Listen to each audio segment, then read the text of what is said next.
Okay, so hello, everyone. I'm here with the one and only Tovia Singer. He's a rabbi. He's written a book called "Let's Get Biblical." Very smart guy who's has a ton of debates online with Christians about Christianity versus Judaism. Has a YouTube channel that's very good that I'll link below. Tovia, for people who don't know who you are, who are you?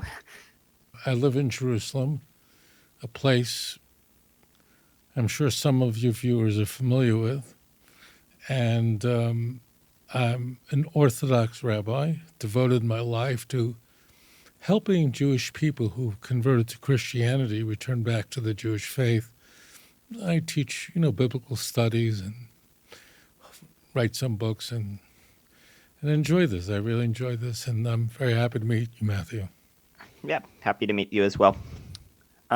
So a first question. So if a person watches a lot of your debates, the primary argument you make against Christianity is you say that the teachings of Christianity contradict the teachings of the Hebrew Bible.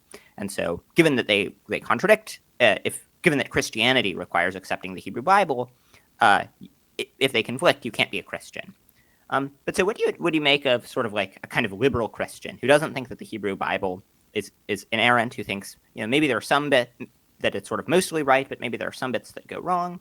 And so as a result, they think even if you can find one or two scriptural passages that conflict with the core teachings that conflict with Christianity, they would think that sort of you can still think Christianity is true because the Hebrew Bible isn't inerrant.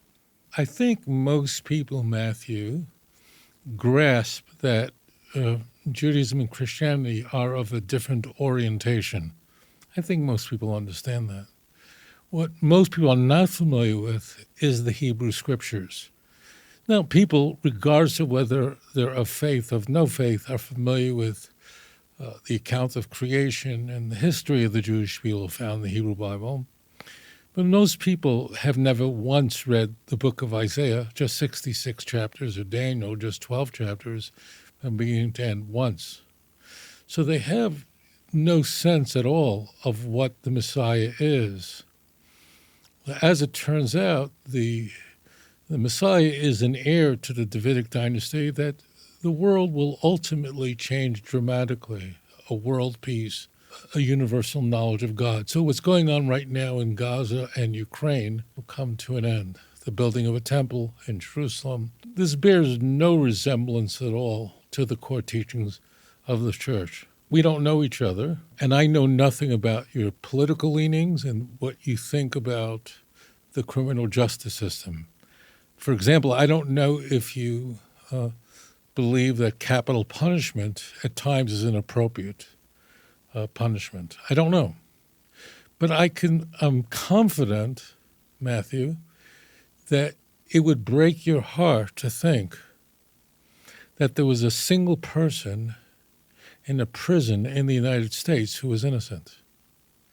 You want to be sure that only the guilty people are punished and innocent people are exonerated. It's just very simple.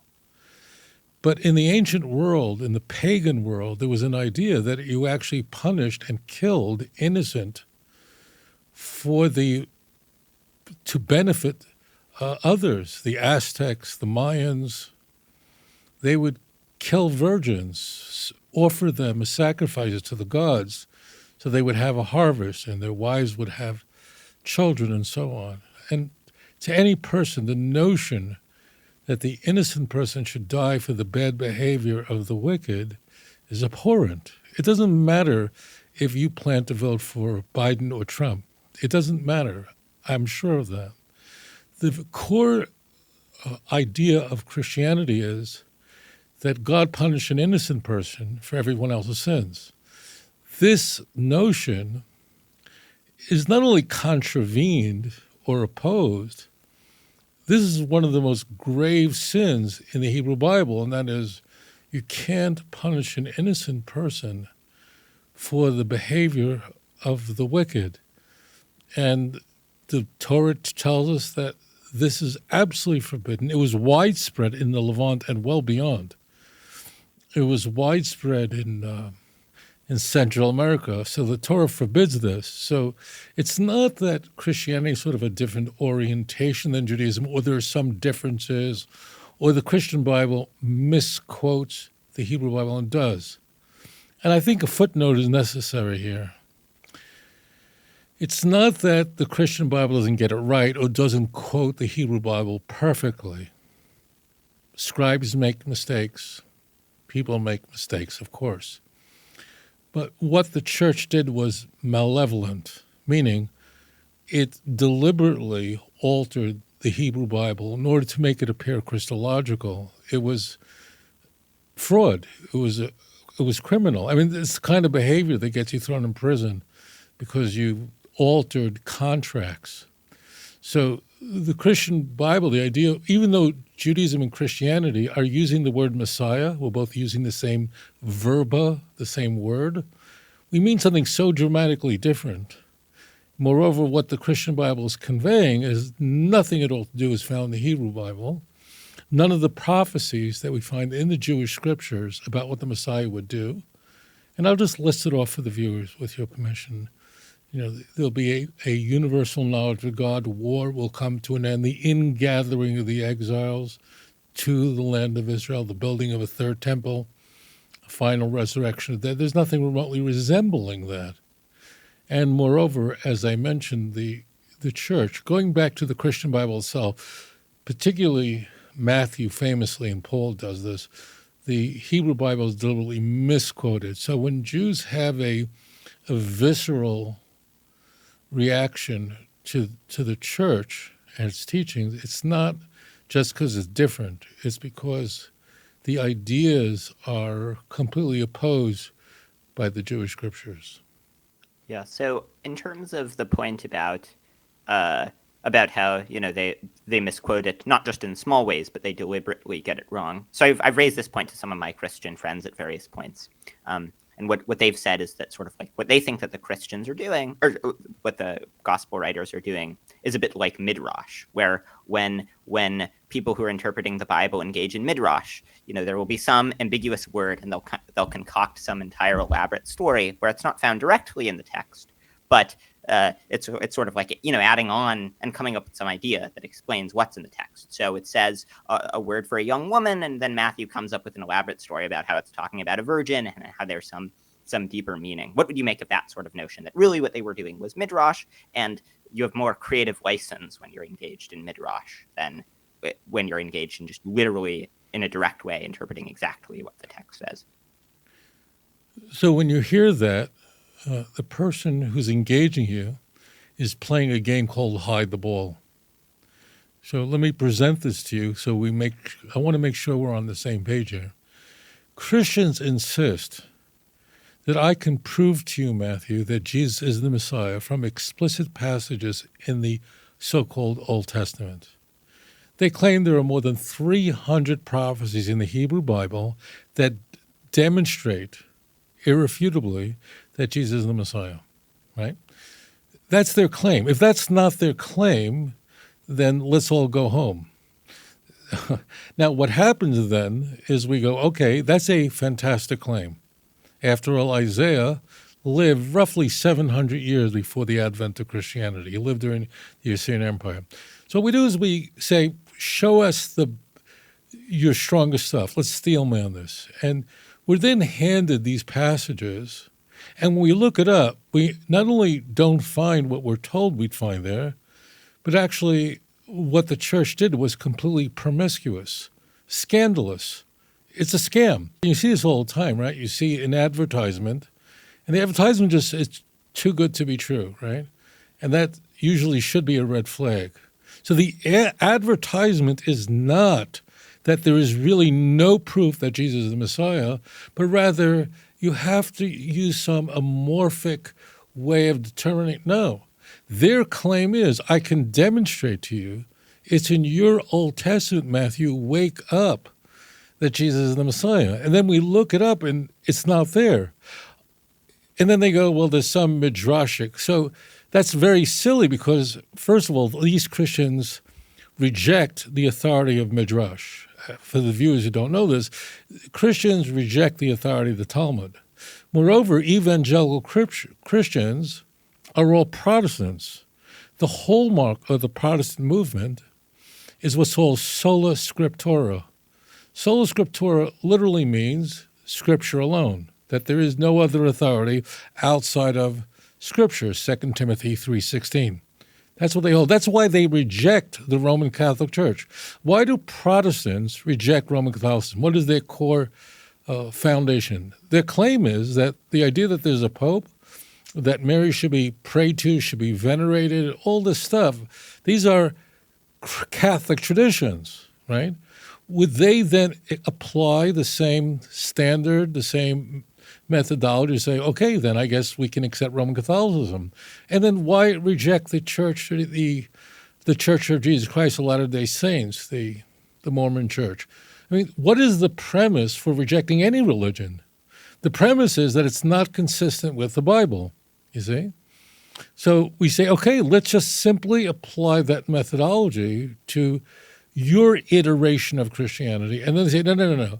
When it comes to my version of Christianity, that means the form of Christianity that I like, the one that made me stop taking drugs, made me stop taking Zoloft, made me stop watching pornography. Oh, no, don't touch that. That has a different standard. So what they're doing is it's false weights and measurement. They're applying they first sell you, and if what I'm saying is surprising to you, and I know it's not, I know everything I'm saying, you're going, he's right. They tell you ad nauseum that I can prove to you that Jesus is your Messiah from the Old Testament. Then you go, all right, let's take a look, right? And then when we look it up, it's all scandalous. It doesn't say virgin. The context is not even talking about the Messiah. The context is the Afro-Syria War that occurred during the Assyrian Empire. So, and I'm being really charitable here. The kind of biblical hermeneutics they're engaging in is so promiscuous, is so vile, and it is exactly the opposite of what they claim. They don't claim them as a midrash. Now, one other point. If there's a Christian who wishes to step forward and say, well, I believe in Jesus because I believe that the church has an oral tradition, great. I don't believe in your oral tradition, you see. So just as a point, so people should understand what apologetics is as opposed to other elements of study. Apologetics always means that I can prove something to you using something that you believe in, right? If someone said you should believe in,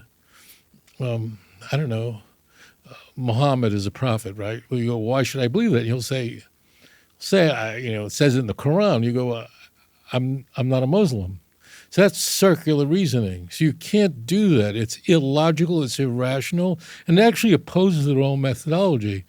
They're claiming that there is no midrash, there's no oral tradition in church. And if they want to claim that, as the Roman Catholic Church does, I don't accept their oral tradition.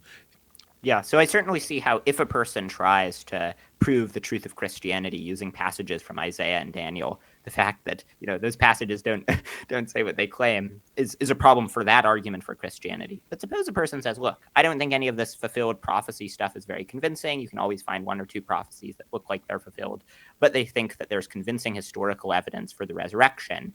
And so the reason you should believe in Christianity is because it seems like Jesus made grand messianic claims and then rose from the dead, and so you should take his claims seriously. And this is the kind of argument that someone like William Lane Craig would make. So on this picture, they wouldn't say that the reason to believe Christianity is because Christianity gets right they don't think that the reason to believe it is because the prophecies are slam dunks and they clearly point to Jesus. They think you should believe it for other reasons, namely the convincing historical evidence, according to them. I obviously don't think it's very convincing for the resurrection of Jesus. If a person argued that way, do you think that, and then said, well, while it's not a mark in favor of Christianity that it gets the prophecies right, it's not a mark against Christianity because what they were doing was something akin to midrash. And so they don't, when you're doing, and they wouldn't be saying it's literally exactly the same as midrash. Obviously, they don't accept the authority of the midrash contained in the Talmud, but they would say that the interpretive tools employed by Matthew, Mark, Luke, and John are similar to the ones employed by the writers of the Talmud and others engaged in midrash.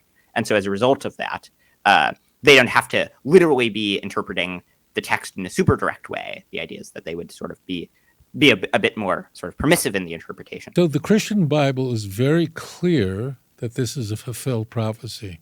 Let me just give you the passages. I'm not strawmanning this. I'm steelmanning it. Luke 24, verse 44 through 46. This is the very end of the book of Luke, last chapter, toward the end. Where Jesus, we're told, says that the Messiah is supposed to die and rise on the third day is foretold in the Torah and the prophets and the book of Psalms. It's in the scripture. Well, guess what, Matthew? There is no scripture like that. It doesn't exist. It's just completely made up. Paul makes this claim, and it's very likely that whoever wrote Luke copied this from 1 Corinthians 15. Well, Paul says that Jesus rose on the third day according to the scripture. There's just no scripture like that. Messiah is not supposed to die and rise on the third day. There's nothing. That's when I use the term promiscuous. This is a complete scam. I mean, if you were to go online and order a piece of electronics, and you think it's a good deal, and then when you get it, it's a can of cat food, you would not accept, well, this is, a midrashic interpretation of what a great microphone is. You'd want to demand a refund. You probably would report the seller to the Better Business Bureau and never do business with them again. That's what we're talking about here. We're not talking about a different kind of cat food. We're not talking about dog food instead of cat food. It's not in the same universe. The Hebrew Bible is just very clear about this. The Hebrew Bible wasn't just written for people with high IQs and fancy diplomas and authors and scholars. Anyone could read it and understand it. The messianic prophecies that flow from Isaiah chapter 11 and chapter 2 and Ezekiel 37 are so easy to understand. According to the U.S. State Department, there are 27 wars that are raging right now in the world. We know about 3 of them we're very familiar with Yemen, Israel, and the Ukraine. None of that could possibly occur when the Messiah comes. When the Messiah comes, that would all come to an end. Moreover, the Bible tells explicitly that when the Messiah comes, everyone will be keeping Torah. Messiah himself will bring a sacrifice for his own sins, Ezekiel 45, verse 20 through 22. That's why I began by saying it's not like this is a different orientation. The Christian Bible is stating that if you would look at your own Hebrew Bible, Jesus is there. John chapter 5, if you would have believed in Moses, you would have believed in me because he wrote about me. That's verbatim. But he didn't. You follow? So it's not like I am strawmanning Christianity. I'm sort of assigning claims to it that it doesn't make in order to portray the church in a way that's unflattering. This is exactly what the followers of Jews for Jesus says. This is exactly what the Southern Baptist Convention claims. This is exactly what the parishioners of the Assemblies of God Church claim. And they're right. I mean, it's in the New Testament that this is all Jesus is the direct fulfillment, proof. As somebody says, I believe based on faith, then what religion could be dismissed? It becomes completely unfalsifiable, which is the hallmark of a false religion. So the claim of Christianity is predicated on Judaism, the fulfillment of Judaism. And then we look at it, it's not there. It's not even close. It doesn't even resemble it. What they argue is that they'll try to point to these prophecies that they think are fulfilled. So, just for those who are unfamiliar, why is the prophecy in Isaiah 53 not a convincing argument for Christianity about the suffering servant? So whenever a Christian raises Isaiah 53, I'd encourage you to just ask them, what does it say in 52? I really encourage you to do this, Matthew, sometime. And you'll get this blank stare, this deer in the headlights look. They've never read it. So one, for just the viewers, Isaiah contains, as I mentioned, 66 chapters. With the exception of 5 of them, it's all poetry from beginning to end. It doesn't read like the book of Joshua, the book of Genesis, which there's very little. There's some, but very little poetry. Isaiah is almost all poetry, this dense language of symbolic language. Do you know what a nightmare it is to read Isaiah 53 completely out of context? Who's speaking in Isaiah 53? They have no clue. They have no idea. Who is the servant spoken of Isaiah 53? No idea. Now, Isaiah tells us, you could have different views about Isaiah. One thing is certain, whoever wrote it presupposed that you read the chapters that introduced it. Isaiah 41, verse 8 and 9. Isaiah 43, verse 10. Isaiah 44, verse 1. 44:21, 45:4, 48:20, 49:3, all tells us the servant is the nation of Israel. So we have that in the text. I grant you, I don't know when you were in school, I'm sure you had to do a book report, for school, right? And sometimes the books that you have to do a book report on are not that interesting, or you're just not in the mood, or you're distracted by watching Seinfeld, whatever. And you think you can open the book, A Connecticut Yankee in King Arthur's Court, and just start reading in the middle of the book. And what you find out very quickly is you have no clue who these people are. You have no clue who these characters are. And you realize that unless you get a Cliff notebook, you have no idea what's going on. That's exactly what's happened in Isaiah 53. So the simple answer is that Isaiah 53, the first 8 passages of that chapter, the Gentile kings of nations are speaking in their shocked, numbed astonishment. How do you know it? Because the incipit, which means the verse that introduces it, which is 52, verse 15, says, so shall he stun nations. Kings will shut their mouths because of him. So the nations of the world are speaking in the Messianic age, and they're shocked. Who would have believed such a thing? And they're speaking about the nation of Israel, because at the end of days, the nations will realize that the Jews have been vindicated. Right now, Matthew, we're living in a time where the Jewish people are highly polarizing. You know that, I know that. There's nothing more insane going on in the world right now than what's happening here in Israel, except for Donald Trump. I mean, we're living in what just happened has just polarized the world, and people have very strong opinions about Jewish people. They may not flaunt those opinions because it may not be socially acceptable, but unfortunately, people are saying things that are unflattering about Jews, and some people are saying things that are very nice about Jews, but it's really polarizing. People have very strong views about Jewish people. In the Messianic age, the world will recognize that the righteous remnant of the Jewish people were following the true God all along. So their old excuses of why the Jews suffer so much no longer function, no longer work. So remember this, the context of any passage is determinative.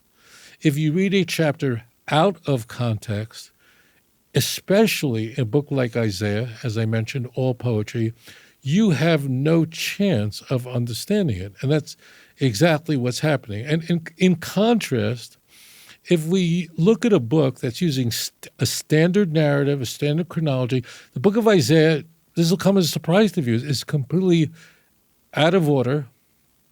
It's not a coherent book where you can just read it. I'm teaching Isaiah on YouTube. It's not rocket science, but you really have to know what you're doing. Because in contrast, if you want to know what animals are kosher or clean and which animals are not clean, you can go to Leviticus chapter 11 out of context and find out. Why? Because Leviticus 11 just tells you this is what makes an animal clean, this is what makes it unclean. Bingo, you're done. This is what makes marine animals clean and unclean. You're done. So that chapter you actually could read out of context because Leviticus 11 is using standard prose. In fact, the whole book there's almost no poetry in it at all. So you can do there, right? But you cannot do that with Isaiah. You can't do it with Ezekiel. It will not work with Jeremiah. So Isaiah is just simply ripped out of context. It's poetry. You are my witnesses, declares the Lord, my servant whom I have chosen, Isaiah 43, verse 10. Atem edai no Hashem avdi shebacharti in Hebrew. So the prophet is saying, you are my witnesses, declares the Lord, plural, and my servant whom I have chosen, avdi. So right there, the author makes it clear that the servant is not one person, but many people. Now, you can't get away with that if you're, just writing a regular book, a novel. You can't, your object can't disagree, with plurals. But with poetry, it can. Of course it can. And it does constantly. And that's what's happening here in Isaiah 53. Earlier, you were saying that the books of the Bible that people normally read, or they'll read, early Genesis, and then they'll read the books of the New Testament. I think people also they'll read that one particular chapter from Isaiah, not the rest of the chapters, just Isaiah 53. I have no idea what's going on in the rest of Isaiah, but That's that correct. one passage out of context looks like it's talking about Jesus. And so just in terms of another example, another passage that Christians like to cite is they like to cite the prophecy in Daniel 9, where they say, the years exactly match up. So what do you make? Why is this not a convincing fulfilled prophecy? I have so many videos of me with Christian missionaries on the streets in my audiences where they say this, and I ask them, just please explain this prophecy of 490 years. Like, where do you start counting? And I want to do this with you, Matthew. The next time you're talking to a Christian, just ask, when Daniel 9 is raised, say, okay, we have a prophecy of 70 weeks of years. We actually agree on it. It says 70 weeks, but each day is a year. Why is not germane now? Just ask the question, like, where do you start counting? And you'll get that blank look. They have no idea, no clue whatsoever. As it turns out, I'm going to try to make this really simple. The word Mashiach in the Bible, so this will, for the viewer, don't be frightened, but the word Mashiach, Messiah, appears in the Hebrew Bible 39 times. What's striking is that it's never referring to the Messiah in any of these 39 examples. So in 37 other places where the word Mashiach appears in the Hebrew Bible, the Christian Bibles correctly translated as anointed, lowercase a, anywhere else. But they engage in a scam. There are actually two anointed ones that come into view in Daniel 9, verse 24 through 27. One that emerged, who's a king, that emerges after 7 weeks, which is 49 years, which means a half a century. Now, who is that? Who is a king that emerges, because it's called the Mashiach Nogid, that tells the Jews, return to Jerusalem and rebuild it, rebuild your temple? We actually know who that is because it's in Isaiah 45. In fact, one of the reasons why secular people think Isaiah has multiple authors is for this reason, because how could Isaiah know about Cyrus, who lived a little less than 2 centuries later? So Isaiah 45, verse 1 literally says that Cyrus, who is the king, Cyrus the Great, the king of Persia, he is my Messiah, and he's going to give the command to restore and rebuild Jerusalem. It literally says it openly. Openly. Now, after a subsequent 434 years, 62 weeks, you just do the math, there's another anointed one who's cut off. What the church does is it conflates these two anointed ones, though they're the same, by removing a semicolon. The point is it conflates it. One footnote here, this chapter, meaning this calculation, isn't even quoted in the Christian Bible. I mean, if this is so persuasive, Daniel 9 is so persuasive, that we have the exact calculation of when the Messiah is supposed to be executed, it's so stupid. Why doesn't the New Testament quote it? It never thought of it. This was invented in the 2nd century. So the calculation doesn't work. We know exactly who it's referring to. Two different anointed ones are conflated into one. Now, if you go back to the original King James, 1611, it doesn't do that. Not the current King James, because it's been revised over and over. So what we really have, it's really very simple. How long, Matthew, was the Babylonian exile? You might know it's 70 years. Very famous, right? How long did the Second Temple stand? You might know this, 420 years. How much is 70 plus 420? 490. So the destruction of the first temple, the destruction of the second temple is 490 years or 70 weeks. That's it. It's just that simple. So what really is in view is the destruction of the first temple and destruction of the second temple. But I ask the question, How many Christians who present to you Daniel 9 have read the chapter from verse 1? None. And test this out. The next time someone raises Daniel 9 to you, ask them, without looking at the Bible, could you tell me how Daniel 9 begins? What is it like? How does it start? It begins by Daniel saying that he's trying to figure out calculations in Jeremiah and he can't figure it out. It's going to be too complicated for the viewers, but he's trying to figure out two prophecies in Jeremiah, 125 verse 12, 129 verse 10, and Daniel conflates the two, and therefore he's perplexed by what's occurring. The Babylonian Empire has been destroyed, but the Jews are not returning. And then the angel Gabriel, following an elaborate prayer, says, let me help you understand Jewish history. And that's what comes into view. These Christians have no clue what I'm talking about. Why? Because they're evil? They're bad? No. They just don't teach us in church. They read those verses out of context. They have no idea what Daniel 8 is about. They have no idea what Daniel 10 is about. They know these four passages, 24, 25, 26, 27, the last four passages of Daniel, they know out of context. If you only know four passages of a 27-passage chapter out of context, you have no hope, you have no chance to understand what is in view in this remarkable chapter. Yeah, I think that's all very convincing. So one question. So I've recently become convinced on philosophical grounds that there's a God relating to considerations like fine-tuning, other stranger arguments. But so, and so now I'm trying to decide sort of, okay, are any of the religions correct? And to the extent that one is, which of them is correct? So, what's the pitch for thinking that Judaism is the true religion, that in fact, the God of Abraham, Isaac, and Jacob is the real one, and that he performed the miracles described in the Hebrew Bible? More than half of this planet, literally, believes that the Jewish Bible, the Torah as an example, is the Word of God. Even though more than half this planet does not care for Jews. Some people love us, no doubt, but a lot of people don't. But yet, there's something very striking about the Torah that it's not just the Jews notice it, the considerable majority of the world does. The reason is it's completely unique, and that is it's a national revelation, meaning that the formidable event of revelation was not to a single prophet, not to a single individual, not a person saying to you, this happened to me, but rather the entire nation experienced the Exodus and the revelation at Mount Sinai.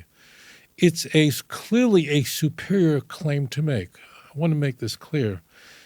It is a better claim to make that God revealed himself to an entire nation rather than one person, right? That's simple. Yet the Torah says and predicts that no other nation would even make such a claim, that God revealed himself to everyone. Read Deuteronomy chapter 4. So the fundamental unique element of the Jewish faith, that's why all Muslims and all Christians believe that Judaism was once true. And you know what Occam's razor is, right? An accretion of another hypothesis makes something less likely. So you always just go back to the original.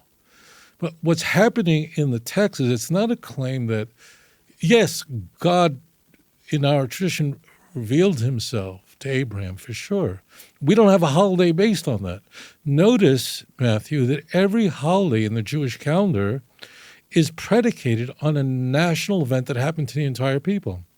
You're an American, Matthew. There are holidays that celebrate, that commemorate remarkable events in American history, right? July 4th, as an example, which Americans just celebrated. Although you and I were not around in the 18th century to see the birth of the United States, we know it's a historical event, and the founders of the United States did battle King George III and the British armies. We know it's true. Why? Because it happened to everyone. Everyone was here. It was a national event that affected the founding fathers that were in the United States. The founding events in Judaism are the events that occurred to an entire nation. Passover an exodus of an entire people from Egypt, a wilderness, 40 years. The festival of Sukkot, Tabernacles, commemorates that. And receiving the Torah at Mount Sinai, Shavuot, Pentecost, and coming into the land of Israel. So notice something very striking about the Hebrew Bible is that every event that's celebrated and recalled is not an event that happened to Daniel or Abraham. There's no holiday about something that happened in Abraham's life because it wasn't a national event. Moreover, it's clearly a better claim to make that God revealed himself to everyone rather than one person. It's clearly a superior claim. The question is, if it is, then why hasn't anyone else claimed it? Why is there no other religion that makes such a claim? And none does. The answer is it's the sort of claim that cannot be made unless it actually is true. See, I might be able to I'm in Jerusalem now, and I might be able to persuade you that I was in Eilat this morning, and I flew to Jerusalem by helicopter. And you probably would believe me, but I could not persuade you that you and I are in Jerusalem and we both flew here by helicopter. A more fantastic claim. Why? Because I included you in on it. Look at the language of Deuteronomy 4, 5, 6, 7, 8. The text is speaking to you. You have heard the voice of God. You saw no image. Remember these commandments because of what you experienced. Someone read these texts for the first time. Well, what would they have said? Someone wrote this Bible, the Torah is an example, and someone read it for the very first time. Someone read it, someone wrote it. Well, what did the people who read it for the first time think? If it never happened, we go, no, that didn't happen. If I tell you the Empire State Building, just lifted off the ground, you say, no, it didn't. I'm not in New York, but I know it didn't. So the national revelation is as such that it includes everyone in the audience in on it. And the text even goes on to say that if you have questions about these formidable events, not a problem at all. Ask your daddy, he'll tell you about it. Ask your grandfather, he knows all about it. I was born 15 years after the Holocaust. You're a bit younger than I am. Now, many members of my family were murdered by the Germans during World War II in 1944 in Hungary. Reason why we know it's a historical event is because we have a nation, in the case of World War II, so many nations, was the bloodiest war in human history. So it's a national experience. That's how we know. And we have the witness testimony. Moreover, it's not that we can just read a book, Matthew, about the Holocaust, as an example. You could actually speak to survivors. And we have, unfortunately, as the years move on, fewer and fewer survivors, but there's still many. And that's what the Torah is. The Torah is a record of a national event. That's why it stands apart from any other claim. There was no monotheism prior to Judaism. That's another point. In the ancient world, monotheism made no sense. Today, right now, there's only two possibilities, either monotheism or you're an atheist. Because in the ancient world, they didn't know about, they didn't understand, they didn't know what hydrogen was, they didn't know about the elements, they didn't know what carbon was, they didn't know any of these things. It made no sense that there's one God behind it all. Today, however, we know microbiology. We know that you and your dog share about 98% of your DNA. It's the same thing, right? So we know it's all coming from the same source. So just recognize that Judaism was always saying, no, I know we see all these forces in the world, but it really all comes from one. And moreover, the Torah tells us about a history that hasn't happened yet, about a nation that would be eternal, that could never be destroyed. And here we are today, as Jews, standing up. Quite a bit of prophecy has unfolded before our eyes, even in our lifetime. And one of the things about Judaism is its predictive power. The Torah is making predictions about the history of the Jews. All the world would know about the Torah. Deuteronomy chapter 4, verse 12. They would still hate you. You'd be spread from one end of the world to the other, but you would remain few in number, Deuteronomy 4, verse 27. Who would come up with stuff like this? You see, so it's the predictive power that is the gold standard, not only in Judaism, but also in the sciences, to be able to replicate, to be able to make predictions and say, okay, this physicist in the early 20th century made predictions about what we should observe in the celestial body, about gravitational pull of things that we can't see, and then haul out a telescope in some faraway place and years after say, look at that. Exactly what was predicted came to bear. That's what made Einstein such a giant, is that things he said were able to be observed later and it matched up. And that's what Judaism is. It's that gold standard of being able to predict history. In terms of the first point you made about how only Judaism makes this claim of national revelation, and so this vindicates its reliability. So I have a few worries about an argument like this. One of them is, well, it does seem like in other cases when there's a national experience that would leave a lasting memory, people are right about at least the essentials. So, for example, the fact that it would be very hard to convince people that a civil war happened if it hadn't in fact happened, right? The fact that so many people have heard stories about the Civil War passed down from generation to generation does seem to vindicate the Civil War. But people can certainly get the details wrong about the Civil War. So people can certainly, for example, they can think that really the Civil War was motivated by A when in fact it was motivated by B or something like that. And so if people can get the details wrong, maybe there was a exodus from Egypt of some sort, but people might get the details wrong about whether or not God in fact miraculously intervened and so on and so forth. And I think that becomes especially plausible when you consider many of the details of the Exodus story. So when you consider the 10 plagues, you consider the fact that God, is supposed to have slaughtered the Egyptian firstborns. And, if we, use our ethical intuitions, it doesn't seem morally permissible to slaughter lots of Egyptian firstborns. And so I think I'm sort of more confident that a perfect being wouldn't slaughter the Egyptian firstborns and do the miracles described in there than I am about any of this sort of, koozery stuff about whether or not national experience is, whether or not national memory can be mistaken in various ways. And so for that reason, I think we have to doubt at least some of the miracles that are described as having been performed before an entire nation. Terms like right and wrong only belong to the domain of theism or deism. It can't exist in a completely material world. If there is no God whatsoever, nothing. We are walking protoplasm. We're walking bags of meat.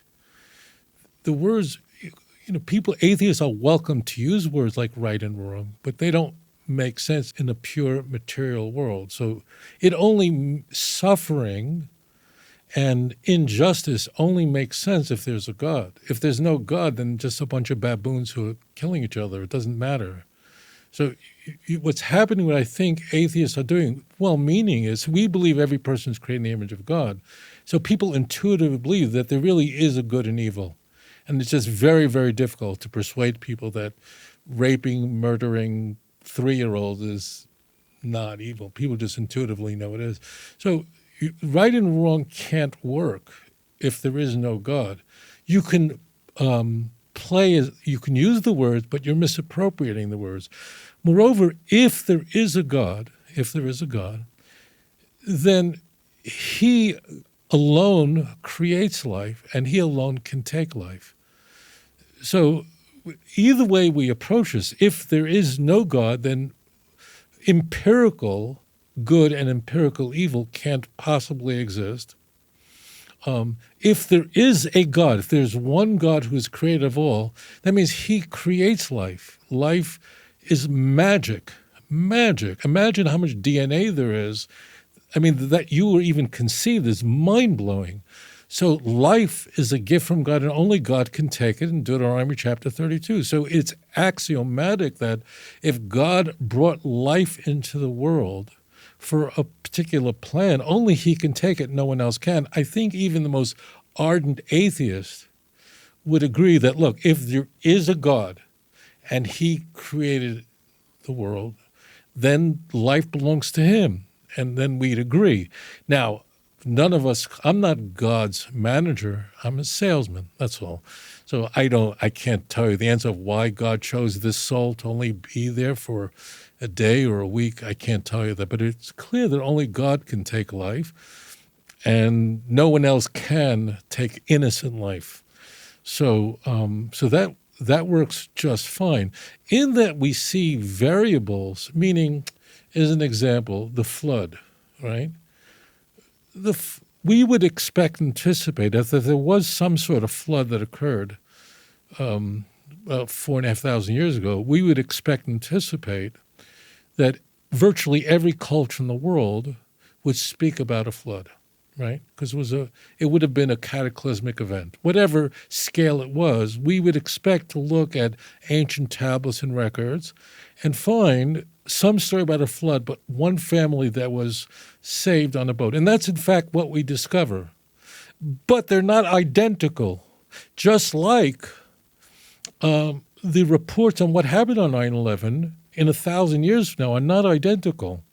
There were people when 9/11 occurred, I don't know how old you are, who claimed that George W. Bush was responsible for taking down the Israelis did it. Now, in 1,000 years from now, people are going to read these highly variegated reports on who was behind it, what happened, who did it, who took down Tower 7. That doesn't mean 9/11 didn't happen. So we would, if it's a historical event, that there was some sort of cataclysmic flood, the Torah is not interested in going into its exact how long. But the key is that what we see today is this: the fundamental story is the same, and then there is some variegation in the details of it, and that's where the Jews come in, and that is the Jewish people are an eternal nation. So you might meet many Jewish people today who are not religious, who are not observant Jews, right? But you can be fairly sure that if you asked a Jew, tell me something, your great-great-grandmother, going back 120 years ago, was she an Orthodox Jew or a secular Jew? You could almost be sure it'll be someone very religious. My great-great-grandparents, my great-great-grandfather was not just a religious Jew, he was a rabbi. Most Jews will tell you that. My great-great-grandparents were Orthodox Jews from Europe, Russia, wherever they were from. Well, what happened? What happened to all the Jews in history that left Judaism, that believed, became communists, became atheists, whatever? They're gone. They've disappeared today. And if someone's a Reformed Jew out there, please don't be offended. But we are the great-great-grandchildren of the Reformed Jews of the 19th century. They've either assimilated completely, almost completely, or they become religious. Because the covenant only is preserved by those who keep the Torah and worship God. So the vast majority of Jews have opted out of the message, and they've assimilated. Many have lost their identity. But there are many Jews who know they're Jewish, who are proud of their Jewish identity, but moreover, they'll say to you, you know what? As it turns out, my great-great-grandparents in Russia, in the Pale Settlement, in the western part of the Russian Empire, they were completely religious Jews. The Torah predicts this. The Torah tells us in Deuteronomy chapter 7, verse 9, that the only Jews who will be preserved are those who love God. Two things: love God, have a personal relationship with God, and two is keep the Torah. And so, again, when we talked about Judaism having that power, that gold standard of being able to make predictions, the Torah is saying that the Jews are an eternal nation because we have an eternal message. we're not going to be an ancient people because there are so many of us, like the Chinese, who also have an ancient history, but rather we'd be very few in number. We wouldn't be preserved for so long because we just stayed in one large geographic place, which is true for the Chinese. I mean, that's how you can explain why the Chinese have been around long. Just a lot of them, very large geographical area. I think it's the second or third largest country in the world geographically. So there are logical reasons why they should be around. But the Jews, so therefore the Jewish people stand as witnesses to the world that the Torah is from God. We bear witness to that. And the Torah bears witness to us as this relationship between the two. Are there other descriptions of history? Yeah, there are. The Torah is the one that stands. But what we would anticipate, in fact, occurred, unfolded. Yeah. So I think that the argument from prophecy, where you say, look, all these prophecies that are foretold in the Hebrew Bible end up being true, I think it's an interesting argument, but I'm a bit weary of it because there seem to be lots of prophecies that don't seem to have come true. So, for example, if you look at, if you look at many of the, one passage that people often cite is the passage of the blessings and curses in Deuteronomy 28. But then just many of these things don't seem to happen, right? So, it says, your ox will be slaughtered before your eyes, but you will eat none of it. Your donkey will be forcibly taken from you and will not be returned. Your sheep will be given to your enemies. It says, you will plant vineyards and cultivate them, but you will not drink the wine or gather the grapes because worms will eat them. You will have olive trees throughout your countries, but you will not use the oil because the olives will drop off. None of these things seem to be things that happened around the Roman exile. And I think, the Bible is a big book, right? So you should expect there to be one or two passages that you can point to that came true. But the question is whether the majority or all of them came true. I have to confess to you, I'm totally surprised by what you're saying. I think if this was a Jeopardy game and the clue was, the people that suffered, the people who have suffered, we will go, who are the Jews? I mean, is there any people on this planet that have suffered? No, that we don't have a monopoly on suffering. But so consistently to be despised and rejected, to be exiled from our land, Deuteronomy 28, and what happened in the year 70? What happened when the temple was destroyed, when the Jewish Commonwealth was destroyed? That wasn't the first time it was destroyed. It was destroyed 490 years earlier when the Babylonians ravaged and destroyed the temple. It was what happened in the 14th year of Hezekiah, when the Assyrian Empire came and ravaged the whole northern part of Israel. I don't know of a people, and I don't think you can think of one, that have been in a land where they've grown their fig trees and then they were exiled, only to return back 2,500 years later, predicted by the Torah that we would return. Please see Jeremiah chapter 30, verse 7. It says exactly that. So I think there are questions that could be asked of Judaism, but that the Torah would predict that the Jewish nation would endure incredible vicissitudes, unparalleled, that people would just want to kill you for no apparent reason, that you'd lose everything and go into exile in lands unknown, and the land of your enemies you would rethink yourself. 1 Kings chapter 8, verse 46 to 50. There is no other nation. There's no other parallel like that. And the Jews would return back to Israel and Jerusalem. I mean, it's so explicit. You go to Deuteronomy 30, so just keep reading. Deuteronomy 28, you're right, it's the blessings and the curse, right? And then what comes after that? And you return back to land. It tells us explicitly that you return back to land. Deuteronomy 20 tells us that you'll go to war with the nations and that you'll defeat all the nations that are around you. So the book is saying that you're going to go through vicissitudes. You'll be completely exiled from your land, as you've described. Everything you have would be destroyed, but God would never allow you to be completely annihilated, lest I break my covenant. How do you know that? Leviticus 26, just for your viewers to know, Leviticus 26 and Deuteronomy 28 are very similar. They're the chapters of the blessings and the curses. And that's how Leviticus 26 ends. It says, but one day I will never utterly destroy you, lest I break my promise that I made with Abraham, Isaac, and Jacob, and you will surely return to the land. I mean, we have prophecies about when the Jews return back to Jerusalem 2,300 years after the Greeks defeated the Persians, Daniel 8, verse 14. I mean, I'm being frank with you, I couldn't think of a chapter whose prophecies have been fulfilled before our eyes more clearly than Deuteronomy 28. I mean, the Jews were exiled from Jerusalem for 19 years, 1948 till 1967. There was not a single Jew in Jerusalem, none. The Jordanians expelled all the Jews. They were thrown out.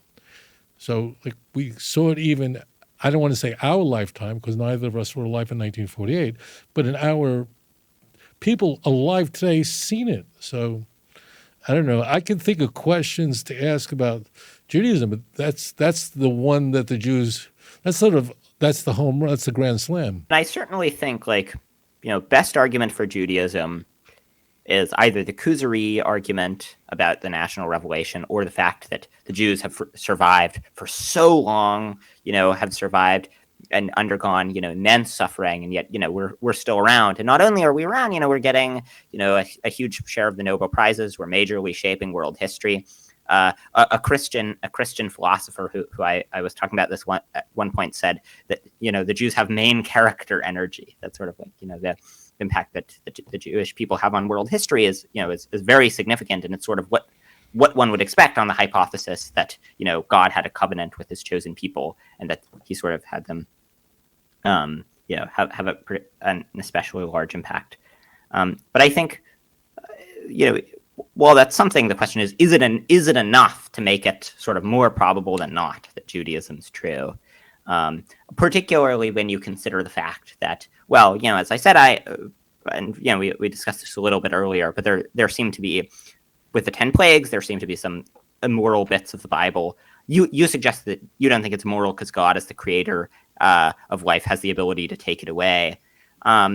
If there is God and he's the creator of life, he gives life, only he can take life. I think that's axiomatic. People might say, I don't believe in God. That's a different issue. But if there is a God, then he alone can give life, could create life, and he alone could take life. It's in his hands. Your life is in his hands. So I think that's axiomatic.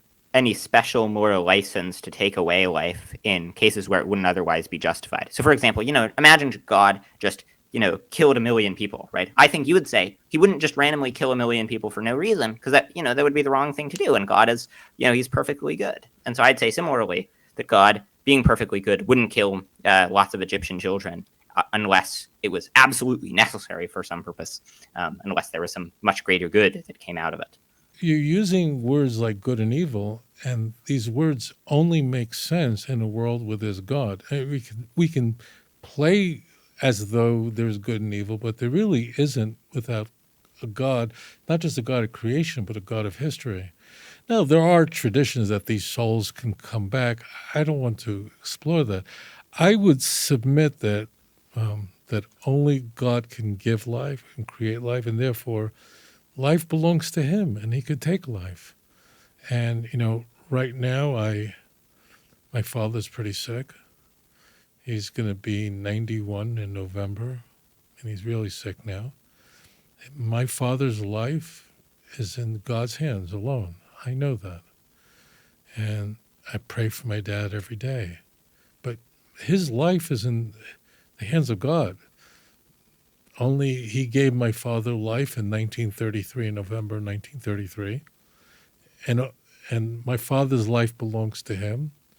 A person can only live how long? A blink of an eye in history, in the scope of history, 120 years. That's it. That's the maximum. So it is, I will confess this to you. Okay, so I will concede this point. If that's a concession, it's fine. And that is that life only belongs to God, and therefore only he can give it. Okay, so this is axiomatic Judaism, and only he can take it. And I'll make this as a concession. I will say this, that are there mysteries? Yes, there are things that we don't understand. In Judaism, there are mysteries. I'm not going to suggest to you that I can explain everything that's happened in history, but in Judaism, just there can't be contradictions. Okay, Deuteronomy 29 ends that way. The secret things belong to God, but that which has been revealed belongs to us and our children forever, that we may keep all the words of this law. Deuteronomy 32, God says that only I can take life, only I can give life. So I do want to sell you on this point. I concede this completely, that it is a core tenet of the Jewish faith that life belongs to God alone. Only he can give it, only he can take it. And why would 250,000 people die in a tsunami on December 26th of 2004? I have no idea. God alone creates life. God alone can take life. And it's not our domain. Our domain is to know how to care about those who survived that tsunami. Thanks so much for coming on. It's been a very interesting conversation. I really appreciate it. Well, thank you so much for having me on, Matthew. A lot of good luck. Stay in touch, and thank you so much for joining me. If you enjoyed this program, please like and subscribe. אדון עולם אשר מלך בטרם כל יציר נברא ועת נעשה בחפצו כל אזי מלך שמו נקרא ואחרי ככלות הכל לבדו ימלוך נורא והוא היה והוא הווה